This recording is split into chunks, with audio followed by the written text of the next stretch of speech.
اور جو شخص بھی قرآن کو پڑھے گا اس کے سامنے حق بھی ظاہر ہو جائے گا، باطل بھی ظاہر ہو جائے گا۔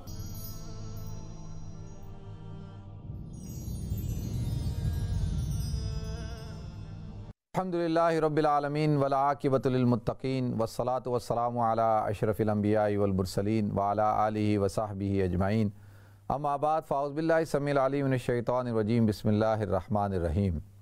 شہر رمضان الذی انزل فیہ القرآن ھدی للناس وبینات من الھدی والفرقان فمن شہد منکم الشہر فلیصم۔ صدق اللہ العظیم۔ اللہم صلی علی محمد وعلی آل محمد کما صلیت علی ابراہیم وعلی آل ابراہیم انک حمید مجید۔ اللہم بارک علی محمد وعلی آل محمد کما بارکت علی ابراہیم وعلی آل ابراہیم انک حمید مجید۔ رب اشرح لی صدری ویسر لی امری واحلل عقدۃ من لسانی یفقہوا قولی۔ محترم ناظرین کرام، بزرگان دین اور میری عزیز ماؤں اور بہنوں، السلام علیکم ورحمۃ اللہ وبرکاتہ۔ ناظرین، رمضان المبارک کا مہینہ قرآن کا مہینہ ہے، شہر رمضان الذی انزل فیہ القرآن، کہ جس میں قرآن نازل ہوا۔ بلکہ اگر میں یہ کہوں کہ ساری کی ساری آسمانی کتابیں رمضان المبارک کے مہینے کے اندر ہی نازل ہوئیں، تو اس سے پتہ چلتا ہے کہ رمضان کا اور آسمانی کتب کا ایک خاص تعلق ہے۔ تو قرآن بھی جو ہے، جو آخری کتاب ہے، وہ بھی اللہ رب العزت نے رمضان المبارک میں ہی نازل فرمائی۔ اللہ تعالیٰ ارشاد فرماتے ہیں، شہر رمضان الذی انزل فیہ القرآن ھدی للناس وبینات من الھدی والفرقان، کہ اس قرآن کے اندر ھدی للناس کہ کیا ہے کہ یہ اس کے اندر ہدایت ہے لوگوں کے لیے۔ ھدی للناس، ھدی للمومنین نہیں کہا، ھدی للناس کہا، کہ لوگ، پوری کی پوری انسانیت اس سے ہدایت حاصل کرے گی۔ شہر رمضان الذی انزل فیہ القرآن ھدی للناس وبینات من الھدی والفرقان، اور اس کے اندر بینات، کھلی ہوئی واضح جو ہے اللہ رب العزت کی نشانیاں ہیں، اللہ تعالیٰ نے کھول کھول کے ان کو بیان کیا ہے۔ تو اور فرقان کہتے ہیں ناظرین جو فرق کرے حق اور باطل کے درمیان۔ تو اس سے ایک بات پتہ چلی کہ قرآن پاک میں اللہ رب العزت نے ہدایت رکھی ہے انسانیت کے لیے، اور اس کے اندر واضح طور پر اپنی نشانیوں کو بیان کیا ہے، کھول کر بیان کیا ہے، اور جو شخص بھی قرآن کو پڑھے گا اس کے سامنے حق بھی ظاہر ہو جائے گا، باطل بھی ظاہر ہو جائے گا۔ افلا یتدبرون القرآن، کہ کیا تم قرآن میں غور و فکر نہیں کرتے؟ ولو کان من عند غیر اللہ لوجدوا فی اختلافا کثیرا، کہ اگر یہ قرآن اللہ کے علاوہ کسی اور کی طرف سے نازل شدہ ہوتا ہے، یا کسی اور نے لکھا ہوتا ہے، کسی انسان نے لکھا ہوتا، تو لوجدوا فی اختلافا کثیرا، تو اللہ فرماتے ہیں کہ تم اس کے اندر اختلاف کثیرہ، بہت قسم کے، یعنی کثیر اختلاف، زیادہ اختلاف کو دیکھتے، آپس میں تضاد ہوتا مختلف آیتوں کا، مختلف صورتوں کا، مختلف احکامات کا۔ تو لہذا جب آپ غور و فکر کرتے ہیں اور تدبر کرتے ہیں، تو آپ کو اگر کسی قسم کا کوئی اختلاف نظر نہیں آتا، تو اس کا مطلب یہ ہے کہ یہ اللہ رب العزت کی نازل شدہ کتاب ہے۔ اب ناظرین، یہاں پہ اللہ تعالیٰ نے وضاحت کے ساتھ اس بات کو بیان کیا کہ ھدی للناس، اس کے اندر ہدایت ہے۔ ناظرین، اب جو بھی انسان اپنے تعصب کے چشمے کو اتار کر، حسد کے چشمے کو اتار کر، بغض کے چشمے کو اتار کر جب قرآن کا مطالعہ کرتا ہے، تو قرآن اس کے دل کے اندر ہدایت کے چراغ کو روشن کر دیتا ہے۔ جیسا کہ صحابہ کرام، جیسا کہ طفیل بن عمر الدوسی جو ہے، ان کا آپ دیکھیں کہ کس طرح صحابی رسول ہیں اور قرآن سنتے ہیں، اور قرآن سننے کے بعد جا کر بڑے شاعر ہیں، اور کہتے ہیں کہ بھائی میں تو اتنا بڑا شاعر ہوں، میں تو سمجھتا ہوں کہ شعر و شاعری کیا چیز ہوتی ہے، اور عام کلام کیا ہوتا ہے، اور کلام اللہ کیا ہوتا ہے۔ مطلب کلام اللہ، شعر و شاعری، جب کسی شاعر کے سامنے کوئی شعر کہے گا، اس کو پتہ چل جاتا ہے کہ اس شعر کے اندر کتنا دم ہے، اور اس کے قافیے اور اس کا وزن کتنا ملا ہوا ہے، لیکن وہ اس بات کو یقینی طور پر بتائے گا کہ بھئی شعر و شاعری ہے۔ اسی طریقے سے اگر عام کلام ہوگا تو بتائے گا کہ نہیں بھئی اس کا تعلق شعر و شاعری سے نہیں، یہ نثر ہے، یہ اور یہ عام تحریر ہے۔ لیکن جب کوئی خاص کلام ہو تو وہ یقینی طور پر اس کو پہچان جائے گا کہ یہ کوئی انسان کا کلام نہیں ہے، یہ کوئی مین ریٹن بک نہیں ہے، یہ کوئی خاص کلام ہے۔ تو پھر اسی لیے تو اللہ رب العزت نے جو ہے وہ چیلنج دیا تمام کی تمام انسانیت کو، وَإِن كُنتُمْ فِي رَيْبٍ مِّمَّا نَزَّلْنَا عَلَىٰ عَبْدِنَا فَأْتُوا بِسُورَةٍ مِّن مِّثْلِهِ، کہ اگر تمہیں شک ہے اس بات پر کہ یہ قرآن جو ہم نے نازل کیا اپنے بندے پر، تم شک و شبے میں پڑے ہوئے ہو، تو فَأْتُوا بِسُورَةٍ، تو اس جیسی ایک صورت بنا کے لاؤ۔ ایک اور جگہ فرمایا کہ ایک آیت بنا کے لاؤ، اور تم خود بھی وَدُعُوا شُهَدَاءَكُم مِّن دُونِ اللَّهِ إِن كُنتُمْ صَادِقِينَ، کہ یہ چیلنج یہ نہیں کہ صرف تم نے یہ کرنا ہے، بلکہ تم اپنے ساتھ اور لوگوں کو بھی جمع کر لو، اور بڑے بڑے شعراء شاعر سب جمع ہو جاؤ، اور جمع ہو کر اس کے جھوٹا ہونے کا جو تم دعویٰ کرتے ہو، تو ایک آیت ایک صورت اس کی جیسی بنا کر لا کر دکھاؤ۔ تو ناظرین، یہ جو دعویٰ ہے اللہ رب العزت کا، یہ جو چیلنج ہے، یہ قیامت تک کے انسانوں کے لیے ہے، اور آج 1400 سال ہو گئے قرآن کے نزول کو، آج تک کوئی شخص اس چیلنج کا جواب نہیں دے سکا۔ آج تک کسی شخص کے اندر ہمت نہیں ہوئی کہ وہ ایک آیت بھی قرآن کے مقابلے کے اندر پیش کر سکے۔ ایک شاعر تھا، اس کا نام میرے ذہن سے نکل گیا، جب اس کے سامنے یہ دعویٰ آیا تو اس نے کہا یہ کون سی بڑی بات ہے، میں بنا دیتا ہوں۔ تو اس نے پھر وہ ایک الم تری کیف فعل ربک باصحاب الفیل تھا، جب یہ نازل ہوئی تو اس نے کہا میں بھی بنا سکتا ہوں۔ تو اس نے وہ ایک آیت بنائی، الفیل والفیل وما ادراک ما الفیل لہ ذنب طویل۔ تو اب آپ دیکھیں کہ وہ کیا کہہ رہا ہے، الفیل ملفیل وما ادراک ما الفیل، ہاتھی کیا ہے، تم کیا جانتے ہو ہاتھی کے بارے میں، اور ہاتھی کی جو ہے وہ دم جو ہے وہ چھوٹی ہوتی ہے، اس کی جو انف ہوتی ہے اور جو ہے وہ بڑی ہوتی ہے، لہو انفہ کبیر و ذنبہ صغیر۔ اب یہ دیکھیں یہ وہ آیت بنا رہا ہے۔ تو جب اس نے یہ پیش کی تو اس کے ہی ساتھی جو ہے وہ ہنسنے لگ گئے، اس کا مذاق اڑانے لگ گئے، کہا کہ یہ تو قرآن کے مقابلے میں جو ہے یہ تو نے آیت بنائی ہے۔ تو لہذا ناظرین، دعوے لوگوں نے بہت کیے، لیکن مقابلہ کوئی نہیں کر سکا، اس چیلنج کا مقابلہ آج تک کوئی نہیں کر سکا۔ لیکن اب آپ دیکھیں کہ اللہ تعالیٰ کیا ارشاد فرماتے ہیں، ھدی للناس، اس کے اندر انسانیت کے لیے ہدایت ہے۔ ناظرین، قیامت تک کے لیے اگر کوئی انسان قرآن کا مطالعہ کرے گا، قرآن کو پڑھے گا، اللہ رب العزت اس کو ہدایت عطا فرمائیں گے۔ لیکن شرط کیا ہے؟ شرط یہ ہے کہ ہدایت حاصل کرنے کی نیت سے، رہنمائی حاصل کرنے کی نیت سے، بغض کی وجہ سے نہیں ہے، اناد کی وجہ سے نہیں، دشمنی کی وجہ سے نہیں، کہ بھئی جو ہے وہ اس کے اندر سے میں کوئی کمی کوتاہی نکالوں گا، نکال ہی نہیں سکتے۔ آج تک آپ دیکھیں بڑی بڑی باتیں ہوں گی، احادیث پہ ہو جائیں گی، اسلام کے اوپر ہوں گی، ادھر ہوگی ادھر ہوگی، صحابہ کے عمل پر ہو جائے گی، مسلمانوں کے آپس کے اختلافات پہ ہو جائے گی، شیعہ سنی پہ ہو جائیں گی، لیکن قرآن پر کوئی نہیں کر سکتا۔ قرآن کے اوپر کسی کے اندر ہمت ہی نہیں ہوتی۔ یہ قرآن کا جیتا جاگتا اعجاز ہے، معجزہ ہے، جو اللہ رب العزت نے اس امت کو عطا کیا، کیونکہ یہ امت ایک آخری امت ہے، اور اللہ رب العزت نے قیامت تک اس امت کو رکھنا ہے، اور اس امت کے ذمے اللہ رب العزت نے امر بالمعروف اور نہی عن المنکر کے فریضے کو جب لگا دیا، کنتم خیر امت اخرجت للناس کا جب اللہ رب العزت نے لقب دے دیا، تو اللہ تعالیٰ نے امت کو پھر معجزہ بھی ایسا عطا فرمایا جو قیامت تک کے لیے ہے۔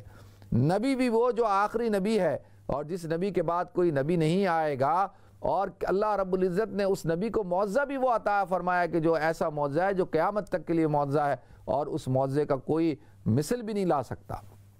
تو لہذا اب قرآن تو یہ دعویٰ کر رہا ہے کہ آ جاؤ۔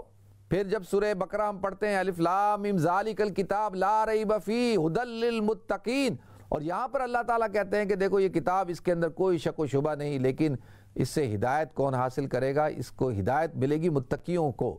تو لہذا ناظرین، قرآن ہدایت دیتا ہے کن کو؟ متقیوں کو، اور متقی اس سے خاص رہنمائی حاصل کرتے ہیں۔ اور پھر آگے بیان کر دیا الذین یؤمنون بالغیب ویقیمون الصلاۃ ومما رزقناہم ينفقون، اور یہ اللہ تعالیٰ نے بیان کیا متقی کون ہے۔ متقی وہ ہے کہ جو نماز قائم کرتا ہے، غیب پر ایمان رکھتا ہے، جو زکوٰۃ دیتا ہے، جو آخرت پر ایمان رکھتا ہے، یہ متقی ہے۔ اور قرآن میں اللہ رب العزت نے ارشاد فرما دیا، جو شہر رمضان الذی انزل فیہ القرآن سے پہلی جو آیت ہے، یا ایھا الذین آمنوا کتب علیکم الصیام کما کتب علی الذین من قبلکم لعلکم تتقون، تاکہ تم متقی ہو جاؤ۔ روزہ رکھنے سے انسان کو تقوی حاصل ہوتا ہے۔ ایک بندہ مسلمان بندہ، مومن بندہ متقی بن جاتا ہے، متقی کے درجے پہ، تقوی کے درجے پر فائز ہو جاتا ہے، پھر اس کے بعد اللہ رب العزت کہتے ہیں کہ دیکھو سورہ بقرہ میں کہ ذالک الکتاب لا ریب فیہ ھدی للمتقین، کہ اس کتاب سے حقیقی طور پر جو رہنمائی حاصل کریں گے وہ تو متقی حاصل کریں گے، یضل بہ کثیرا ویہدی بہ کثیرا وما یضل بہ الا الفاسقین۔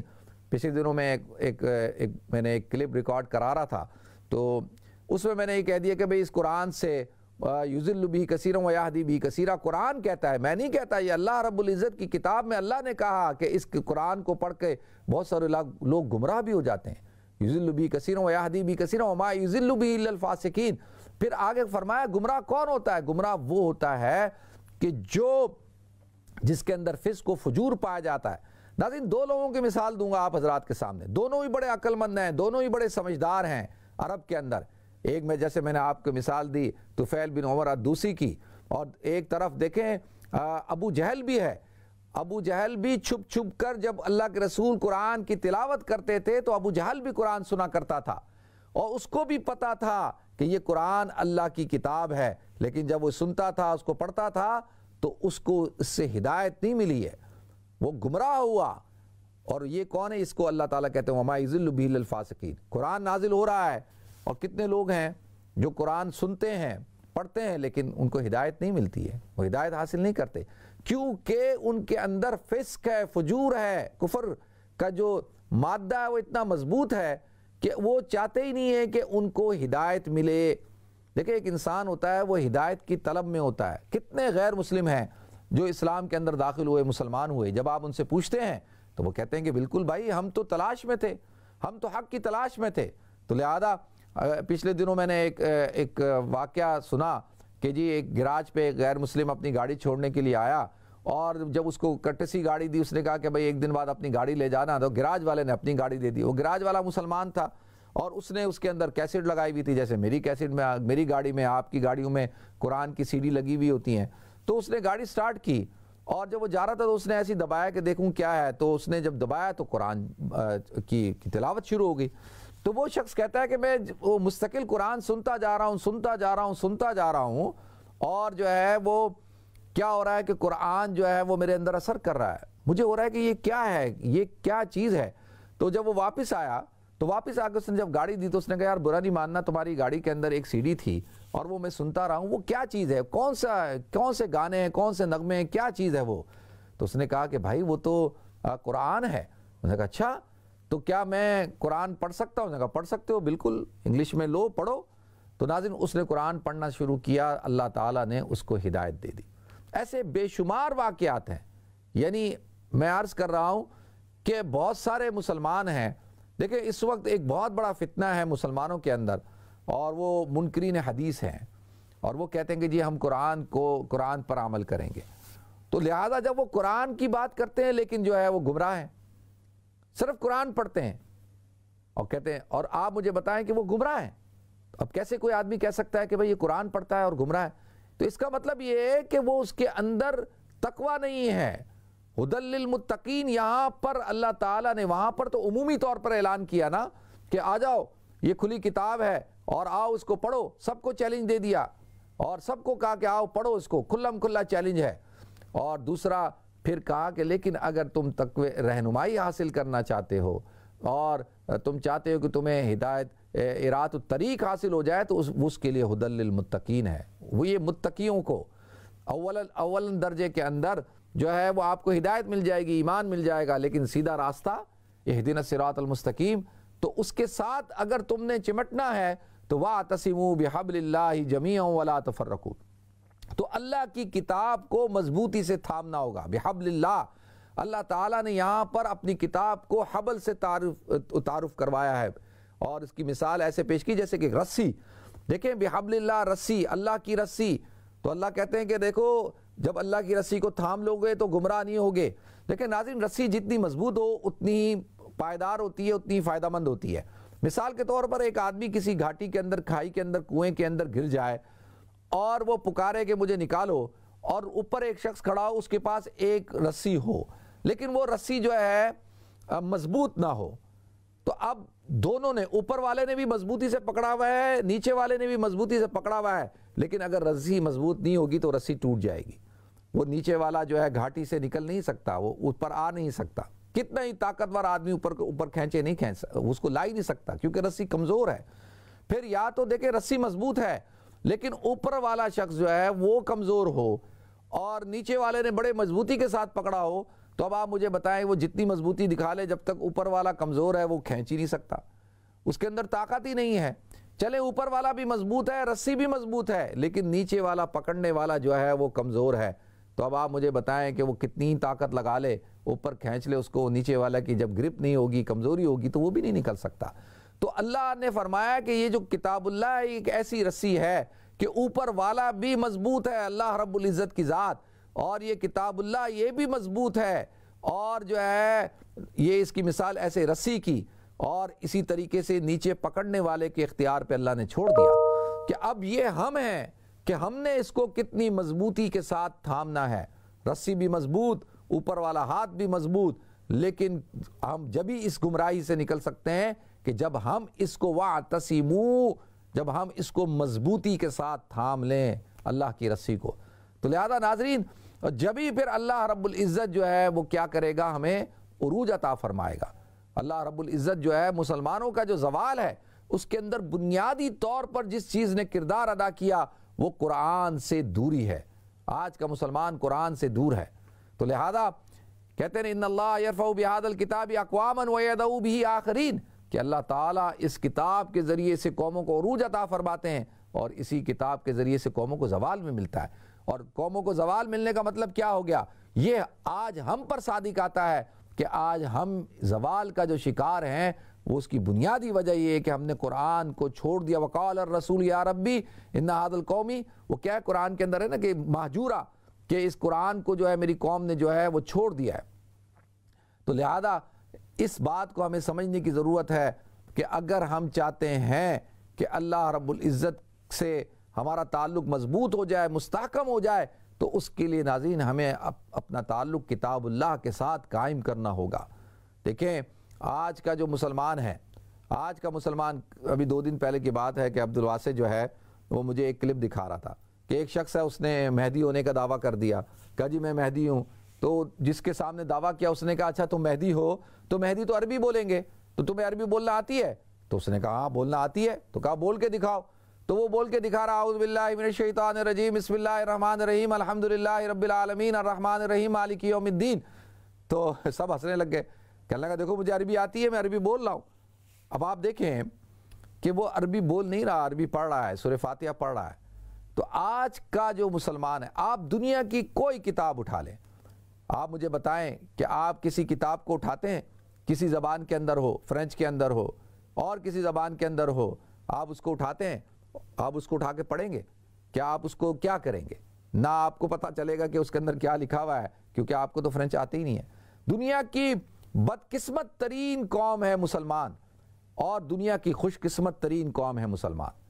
خوش قسمت ترین قوم کیوں؟ کہ اللہ رب العزت نے اس قوم کو، اس امت کو قرآن جیسی کتاب عطا فرمائی، قرآن جیسی کتاب.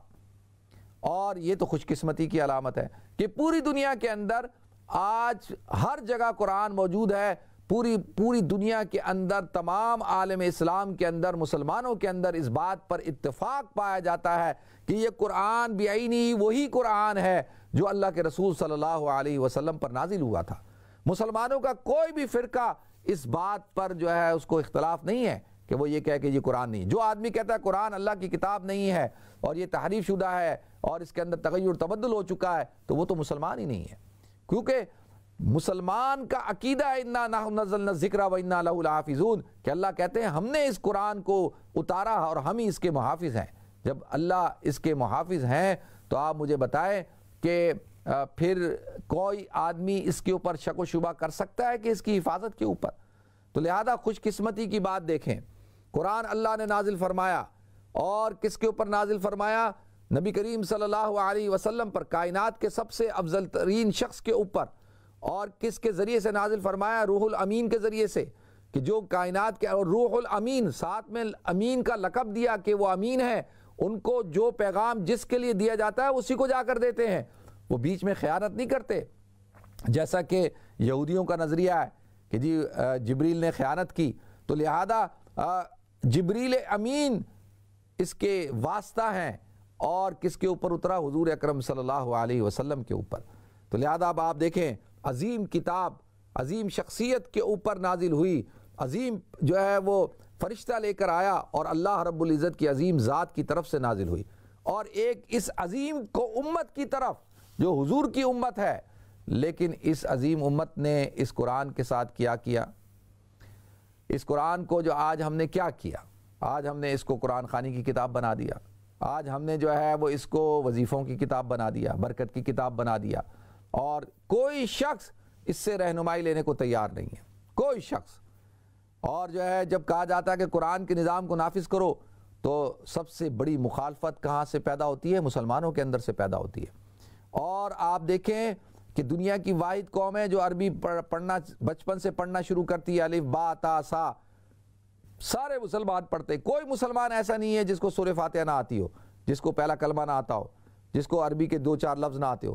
لیکن دنیا کی بدقسمت ترین قوم کہ عربی پڑھنا جانتی ہے لیکن سمجھنا نہیں جانتی، اس کو پتہ نہیں ہے کہ قرآن میں کیا لکھا ہے۔ کوئی غیر مسلم آپ کے پاس آئے اور آ کر کہے کہ بھئی یہ کیا ہے، آپ بتائیں گے کتاب اللہ ہے، کتاب ہے، اللہ کی کتاب ہے۔ اچھا کون سی زبان میں ہے؟ عربی زبان میں۔ اچھا آپ کو آتی ہے عربی پڑھنا؟ آتی ہے۔ تو بھئی کیا لکھا ہوا ہے اس کے اندر؟ کیا ہے یہ بتاؤ، اس کا مطلب کیا ہے؟ بالکل صم بکم عمی، بالکل گونگے ہو جاتے ہیں ہم۔ کیوں؟ کہ ہمارا انٹرسٹ اس میں نہیں ہے۔ میں آپ کو سچ بتا رہا ہوں، ہم بڑی بڑی کتابیں پڑھ لیں گے، پی ایچ ڈی کر لیں گے، کیونکہ ان کتابوں کے پڑھنے کے بعد بڑی بڑی تنخواہیں ملتی ہیں، بڑے بڑے عہدے ملتے ہیں، بڑے بڑی جو ہے وہ منصب ملتے ہیں، لیکن حافظ قرآن اور جو ہے علماء اور قرآن کے پڑھنے والے، قرآن کی تعلیم دینے والے، ان کا دنیاوی طور پر کسی قسم کا کوئی، اور اس کو صوفی جی، حافظ جی، ملا جی کہہ کر جو ہے معاشرے کا ایک گرا پڑا شخص بنایا جاتا ہے۔ اور آپ دیکھ لیں اس کی کیا حیثیت ہے۔ اگرچہ اللہ رب العزت کی نگاہ کے اندر جو ہے قرآن اور اہل قرآن کی عظمت سب سے زیادہ ہوگی کل قیامت کے دن، اور حضور نے فرمایا خیرکم من تعلم القرآن وعلمہ، تم میں سب سے بہترین آدمی وہ ہے جو قرآن کی تعلیم دے اور جو قرآن کی تعلیم حاصل کرے۔ لیکن ہماری سوسائٹی نے کیا کیا، ہمارے معاشرے نے کیا کیا؟ آج اماموں کی کیا اوقات ہے، آج امام کی، قاری کی کیا اوقات ہے؟ ایک ٹیوشن پڑھانے والا آپ کے بچے کو جو ہے مختلف مضامین پڑھاتا ہے، ایک گھنٹے کے 30 پاؤنڈ لیتا ہے۔ میں خود دیتا ہوں ایک گھنٹے کے 30 پاؤنڈ ایک مضمون کے، اور ہم اپنے بچوں کے پورے ہفتے کی، پورے مہینے کی تنخواہ جو ہے فیس مسجد کے اندر 25 پاؤنڈ نہیں دیتے، 25 پاؤنڈ نہیں دیتے، کہتے ہیں بہت زیادہ ہے، اس کو کم کرو۔ تو اب آپ مجھے بتائیں تو پھر کیا حال ہوگا؟ یہ تو ہمارا قرآن کے ساتھ سلوک ہے، تو لہذا اہل قرآن کے ساتھ سلوک ہے۔ تو لہذا ناظرین ایک ہی راستہ ہے، راستہ یہ ہے کہ ہمیں اپنی اصل سے جڑنا ہوگا۔ ہمیں ہماری جو بقا ہے، دیکھیں مچھلی کی بقا پانی کے اندر ہے، مچھلی پانی سے باہر آئے گی مر جائے گی۔ مسلمان کی بقا اس کے دین کے اندر ہے، اللہ اور اس کے رسول کے ساتھ ہے، قرآن کے ساتھ ہے، اسلام کے ساتھ ہے۔ تو جب تک ہم واپس نہیں رجوع کریں گے اس وقت تک جو ہے وہ پھر اسی طرح سے جو حال ہو رہا ہے نا ہمارا، وہی حال ہوتا رہے گا۔ اللہ تعالیٰ مجھے آپ کو ہم سب کو عمل کرنے کی توفیق عطا فرمائے۔ وآخر دعوانا ان الحمدللہ رب العالمین۔